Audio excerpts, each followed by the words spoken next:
दोस्तों नमस्कार। आजाद मीडिया पर एक बार फिर से आप सभी का स्वागत करते हैं। दरअसल हरियाणा के जो चुनावी नतीजे रहे उसमें सभी राजनीतिक विशेषज्ञों, सभी एजेंसियों, जितनी भी सर्वे की एजेंसियां हैं और उसी के साथ पूरा जो ग्राउंड रिपोर्टिंग सभी को फेल करते हुए एक नए स्वरूप के आंकड़े जो है दिए।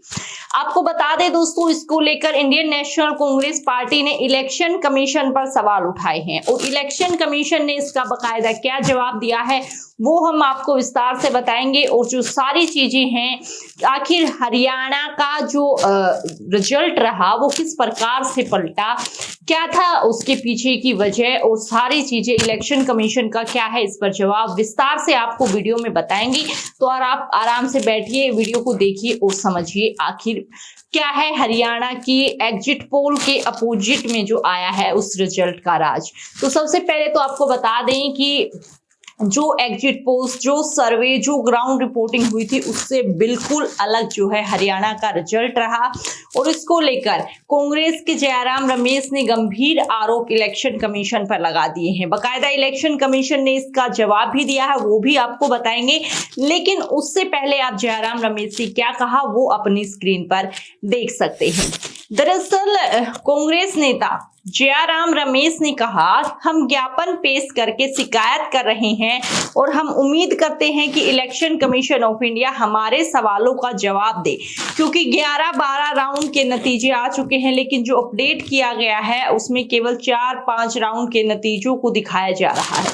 ऐसा लोकसभा चुनाव में भी हुआ था। हम उम्मीद करते हैं इलेक्शन कमीशन से कि एक संवैधानिक वो संस्था है, निष्पक्ष संस्था है, वो प्रशासन पर दबाव न बनाए। हताश होने की कोई जरूरत नहीं, निराश होने की कोई जरूरत नहीं, ये सब माइंड गेम है। हमें जनादेश मिलने वाला है, कांग्रेस की सरकार बनने वाली है। जी हाँ, यानी कि कुल मिलाकर अगर हम इसके निचोड़ की बात करें दोस्तों, तो यहाँ पर जयराम रमेश के कहने का तात्पर्य ये है कि इलेक्शन कमीशन इसके लिए जिम्मेदार है कि जो डाटा है वो सही तरीके से अपडेट नहीं किया जा रहा।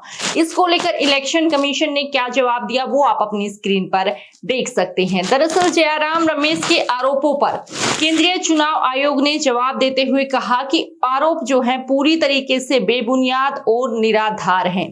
जी हाँ, आगे जो है आप खबर देख पा रहे होंगे कि हरियाणा विधानसभा चुनाव 2024 के जो नतीजे आए हैं उसको लेकर चुनाव आयोग ने कहा कि नतीजों के अपडेट देरी के आपके बेबुनियाद आरोप को साबित करने के लिए रिकॉर्ड पर कुछ भी नहीं है। आपके ज्ञापन में हरियाणा या जम्मू कश्मीर के किसी भी निर्वाचन क्षेत्र में देरी के बारे में कोई विपरीत तथ्य भी नहीं है। इसी के साथ चुनाव आयोग ने कांग्रेस को जो है फटकार भी लगाई, वो भी आप अपनी स्क्रीन पर देख लीजिए। चुनाव आयोग ने कहा कि सभी निर्वाचन क्षेत्रों में लगभग 25 राउंड की मतगणना हर 5 मिनट में अपडेट की जा रही है, जो तेजी से मतगणना प्रक्रिया के प्रसार की गवाही देता है।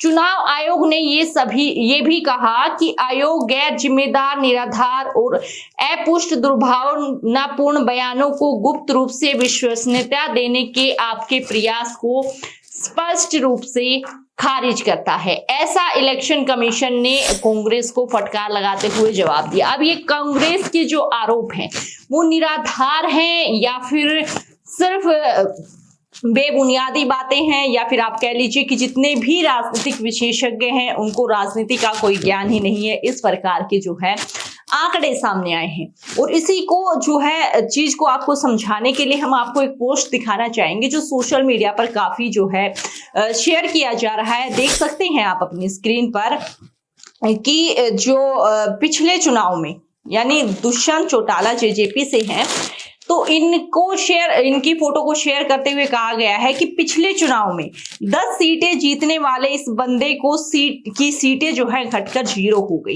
यानी 10 सीटें जेजेपी को दी गई थी, उनको 0 सीटें दी गई, क्योंकि पब्लिक इनसे सिर्फ इस बात पर नाराज थी कि ये बीजेपी के साथ क्यों चला गया, लेकिन पब्लिक ने उसी बीजेपी की सीटें बढ़ा दी। गजब है। यानी आप देखिए हम यहाँ पर आपको जो है जिस प्रकार से तथ्य जो चल रहे हैं सोशल मीडिया पर और जो तमाम चीजें वो बताने का प्रयास कर रहे हैं कि जेजेपी का बिल्कुल हरियाणा से सफाया हुआ है। दरअसल उसका मुख्य कारण यही है कि उन्होंने बीजेपी के साथ गठबंधन किया और ना केवल बीजेपी के साथ गठबंधन किया बल्कि किसानों वाले मुद्दे और काफी सारे ऐसे मुद्दे वहां पर रहे जिसमें बीजेपी के जो है समर्थन के कारण वो चुप रहे और जनता ने आक्रोश और जो है उनके प्रति अपना गुस्सा प्रकट किया।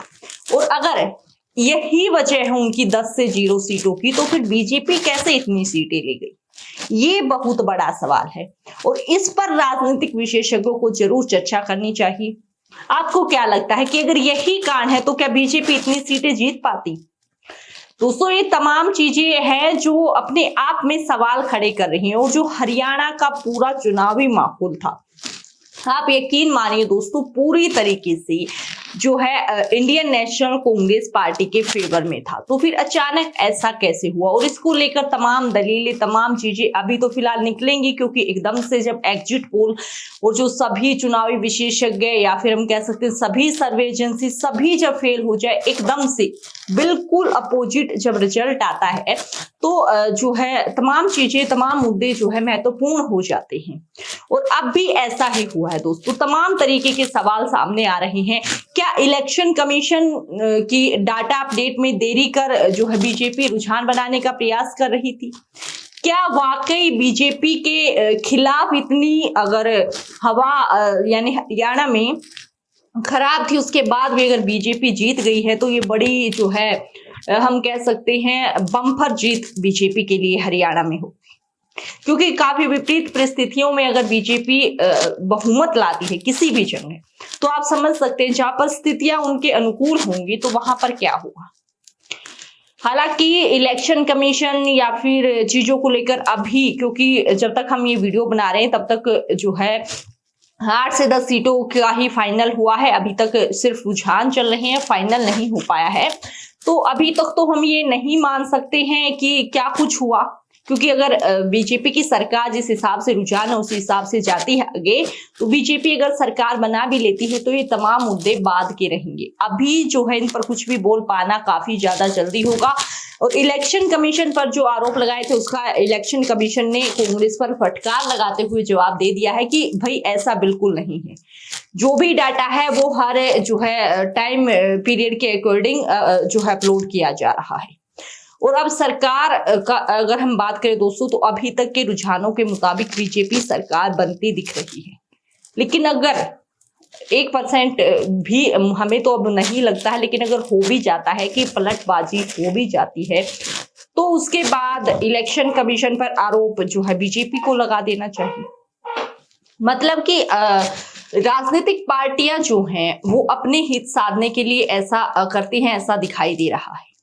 लेकिन ये जो मुद्दा हमने आपको बताया दुष्यंत चौटाला वाला, उस पर आपकी क्या राय है? क्या जो है आप उस पर बोलना चाहेंगे? हमारे साथ कमेंट बॉक्स में जरूर शेयर करें। आगे आने वाली सभी राजनीतिक अपडेट्स के लिए हमारे साथ जुड़े और आगे जो है हरियाणा चुनाव के नतीजों को लेकर विश्लेषण की वीडियोज आगे हम आपको देंगे विश्लेषण के साथ। तब तक के लिए चैनल को सब्सक्राइब करें, वीडियो को शेयर करें। जय हिंद, जय भारत।